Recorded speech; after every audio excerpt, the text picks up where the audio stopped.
Hi friends, welcome back to my channel Helpy Neha. कैसे हो आप सब? आई होप आप सब बहुत ही अच्छे होंगे, स्वस्थ होंगे और खुश होंगे। टाइम से मैं वीडियो नहीं बना पा रही थी अपने कुछ पर्सनल रीजंस की वजह से, but now I am coming back. मैं फिर से स्टार्ट कर रही हूँ और आपके लिए सारे रेगुलर वीडियो लाने की कोशिश करती रहूँगी। तो आज का जो मेरा वीडियो है वो बच्चों के लिए है, जिसमें कि हम बात करने वाले हैं कि क्या हम ऐसी गलतियां कर देते हैं अनजाने में जो हमारे बच्चों के लिए सही नहीं है। देखिए, वैसे तो हम सब अपने बच्चों के लिए अच्छा ही चाहते हैं, अच्छा ही सोचते हैं और उनका भला ही चाहते हैं, बट क्या आपने कभी ये जानने की कोशिश करी है कि कभी कभी हम अपने हमें नहीं पता होता है और अनजाने में हम अपने बच्चों के साथ कुछ ऐसी गलतियां कर देते हैं जिससे कि जो उनका कॉन्फिडेंस लेवल है वो कम हो सकता है और उनकी जो मेंटल ग्रोथ है, उनका जो डेवलपमेंट है वो भी कम हो सकता है या उस पर भी इन सब गलतियों का असर हो सकता है। तो वीडियो को स्टार्ट करने से पहले मैं आपसे ये कहूँगी कि मैं बहुत टाइम बाद वीडियो को बना रही हूँ, तो प्लीज़ अगर आपको वीडियो अच्छा लगे लाइक ज़रूर करना और शेयर ज़रूर करना। और हाँ, अगर आप मेरे वीडियोस को पहली बार देख रहे हो तो प्लीज़ चैनल को सब्सक्राइब ज़रूर करना। तो आइए वीडियो को शुरू करते हैं।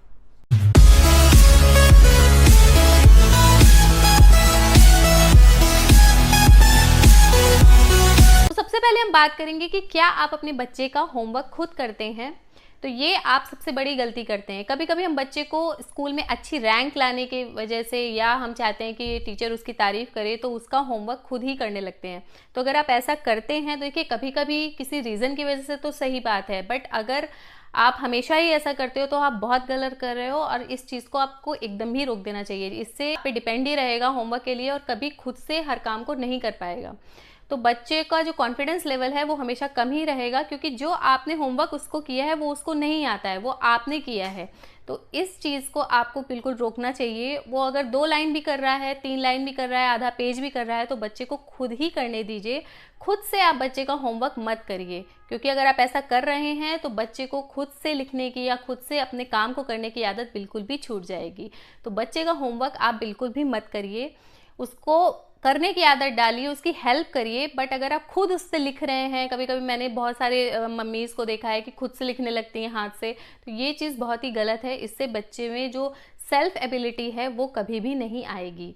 तो इसलिए बच्चे को होमवर्क आप बिल्कुल भी मत करिए। दूसरा है, मैंने कभी भी अपने फ्रेंड्स ग्रुप में या बहुत सारे लोगों के बीच में देखा है कि अपने बच्चे की हमेशा ही तारीफ़ करते हैं। तारीफ़ करना बहुत ही अच्छी बात है, इससे बच्चे को मोटिवेशन मिलता है, लेकिन अगर उसने कोई भी ऐसा काम किया हो जो तारीफ़ लायक हो तो बिल्कुल तारीफ़ करिए, लेकिन हर बात पे, उसकी हर आदत पे अगर आप तारीफ़ करते हैं तो इस चीज़ को भी हमें रोकना चाहिए। इससे पता है क्या होगा, इससे बच्चे को हमेशा अपनी तारीफ़ सुनने की ही आदत पड़ी रहेगी। मतलब वो उसको लगेगा कि मम्मा मुझे हमेशा अच्छा ही कहती हैं या मेरे मम्मी डैडी मेरे बारे में हमेशा अच्छा ही कहते हैं। फिर अगर आप वो कुछ गलती पे भी आप उसको डांटोगे या अगर वो कुछ गलत कर रहा है, अगर आप उसको रोकोगे टोकोगे तो उसको बुरा लगेगा और उसका जो कॉन्फिडेंस लेवल है और जो उसकी सेल्फ रिस्पेक्ट है उसको हर्ट होगा। तो इसका जो उसका मेंटल डेवलपमेंट है या जो मेंटल ग्रोथ है, इस पे इसका बहुत असर पड़ सकता है। तो बच्चा जब तारीफ का कोई काम करे, कोई अच्छा काम करे जिससे आपको लगे कि नहीं हमें बोलना चाहिए कि बहुत अच्छा किया है, तो आप बिल्कुल करिए। बच्चे का मोटिवेशन बढ़ाइए, लेकिन ज़रूरत पड़ने पे ही बढ़ाइए। हर बात पे हर समय ही उसका मोटिवेशन मत बढ़ाइए। तो ये भी एक ऐसी गलती है जो हम अपने अनजाने में बच्चे के लिए करते रहते हैं, बच्चे को खुश रखने के लिए, जो कि उसके आगे आने वाले फ्यूचर के लिए बिल्कुल भी सही नहीं है। हमेशा हम जो है उनको यही बताते रहते हैं कि हमेशा हमें अच्छा काम करना चाहिए, पास हो जाना चाहिए, लेकिन कभी किसी ऐसी कंडीशन में बच्चा अगर फेल भी होता है या किसी चीज़ में, सपोज़ किसी गेम में अगर वो फर्स्ट नहीं आता है या पास नहीं होता है, तो बच्चे को बताइए कि जो लाइफ में फेल और पास 2 पहलू होते हैं। तो कभी अगर किसी वजह से बच्चा फेल हो जाता है या कोई टॉप रैंक नहीं ला पाता है, किसी वजह से पीछे आ जाता है, तो उसके लिए भी बच्चे को तैयार करना पड़ता है। क्योंकि अगर आप ऐसा नहीं करोगे तो बच्चे को लगेगा कि मैं हमेशा ही मुझे टॉप करना है, हमेशा ही फर्स्ट आना है। फेल क्या होता है, अनसक्सेस क्या होती है, बच्चे को ये पता ही नहीं रहेगा। तो हमेशा बच्चे को ये लगेगा कि सक्सेस होना ही अच्छी बात है। उसके दिमाग में ये डालिए, बट ये भी डालिए कि फेल भी बच्चा अगर कभी हो जाए तो उसमें जो मेंटल असर है, जो बच्चे की मेंटल ग्रोथ है, उस पर बच्चे पे असर ना ही पड़े। तो बच्चे को असफलताओं के बारे में भी बताना चाहिए और उससे उनको छुपाना नहीं चाहिए। इसके बाद जो अगला पॉइंट है वो ये है कि बच्चे ने अगर कुछ भी जिद करी, आपने तुरंत दिला दिया। बच्चे को दिलाइए जिससे कि वो खुश हो, अच्छी बात है। अगर अगर वो बच्चा कुछ मांग रहा है, अगर आपको लग रहा है तो वो दिलाइए। लेकिन अगर आप हर समय ऐसा करते हो तो बच्चा जो रुपयों की जो अहमियत है, जो पैसों की अहमियत है, वो बिल्कुल भी नहीं समझेगा। उसे लगेगा कि मैं जो मांगता हूँ मेरे पेरेंट्स मुझे तुरंत दे देते हैं। इससे सबसे ज़्यादा पता है क्या होता है, बच्चा ज़िद्दी हो जाता है। और जब वो एक बार ज़िद करने लगता है, फिर आप जितनी भी कोशिश कर ले बच्चा नहीं मानता है, क्योंकि उसको ये आदत पड़ जाती है कि मैंने जो भी मांगा वो मुझे मिल रहा है और आप ये चीज़ मुझे क्यों नहीं दिला रहे हैं।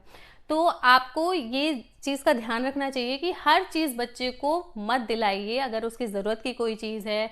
और हाँ, कभी कभी खुश करने के लिए या उसको मोटिवेट करने के लिए उसको दिलाइए, बट हर जिद को पूरा मत करिए, क्योंकि अगर आप ऐसा करते हैं तो बच्चे के लिए अच्छा नहीं है। आगे फिर हमें ही झेलना पड़ता है, एज अ पेरेंट हमें ही बच्चों को देखना पड़ता है। फिर बच्चे मानते नहीं हैं तो हमें बहुत बुरा लगता है कि भाई कहाँ पे कमी रह गई है। तो बच्चों की हर जिद को पूरा मत करिए, जो ज़रूरी है उतना ही करिए और हर समय उसकी बात को मानकर वो चीज़ मत दिलाइए, कभी कभी मना भी करिए।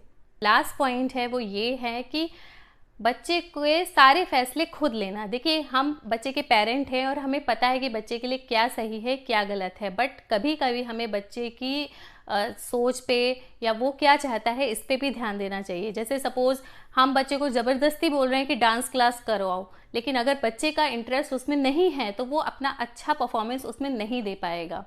तो आप अगर कोई भी क्लास करवाना चाहते हो या कोई भी एक्स्ट्रा को करिकुलर एक्टिविटी कराना चाहते हो या कोई भी ऐसी चीज़ जो आप कराना चाहते हो, तो एक बार बच्चे से ज़रूर पूछिए। अब आप बोलोगे बच्चे से क्यों पूछना, हमें पता है कि क्या कराना चाहिए क्या नहीं, लेकिन ऐसा नहीं है। अगर बच्चे का इंटरेस्ट उस चीज़ में है तो आप यकीन मानिए बच्चा उसमें बहुत अच्छी परफॉर्मेंस देगा और हो सकता है उसका जो फ्यूचर है वो उसी में आगे बनाए या उसी चीज़ में आगे वो बहुत अच्छा कर पाए। तो बच्चे का हर फैसला लीजिए, लेकिन उसकी इच्छा भी जानिए। जैसे आप उसको बोल रहे हो नहीं सिर्फ पढ़ो नहीं सिर्फ पढ़ो, और अगर वो खेलने का मन है, वो आधे घंटा ब्रेक लेना चाहता है, तो कभी कभी इस चीज़ को भी ज़रूर ध्यान रखिए कि इस टाइम बच्चा क्या चाह रहा है। क्योंकि अगर आप बेमन से बच्चे को कुछ भी कराओगे तो बच्चे का मन उसमें नहीं लगेगा और अगर आप जितना उसकी परफॉर्मेंस अच्छी चाहते हो वो नहीं कर पाएगा। तो ये कुछ ऐसी चीज़ें हैं जो हम कभी कभी एज अ पेरेंट बहुत ही हावी हो जाते हैं बच्चे पे, बहुत ही ज़्यादा बोलने लगते हैं, नहीं ऐसा करना है, ये करना है, वो करना है। इससे बच्चे की जो मेंटल ग्रोथ है उस पर तो असर पड़ता ही है। और सबसे अच्छी बात है, बच्चा अगर कुछ करे या ना करे, सबसे अच्छी बात, सबसे इम्पॉर्टेंट बात यह है कि एक अच्छा इंसान बनना बहुत ज़रूरी है। तो अगर हम इन सारी बातों को ध्यान रखते हैं तो हमारे बच्चे हैं वो जिस फील्ड में भी अच्छा करें वो करेंगे ही, इनके साथ ही एक अच्छा इंसान, एक अच्छा व्यक्ति ज़रूर बनेगा, एक जो अच्छा पर्सन है वो ज़रूर बन पाएगा।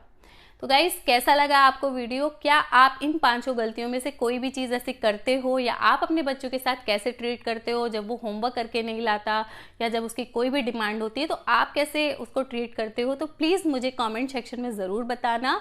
और अगर आपको वीडियो अच्छा लगा हो तो प्लीज़ एक लाइक ज़रूर करना। तो अब मिलते हैं अपने अगले वीडियो में।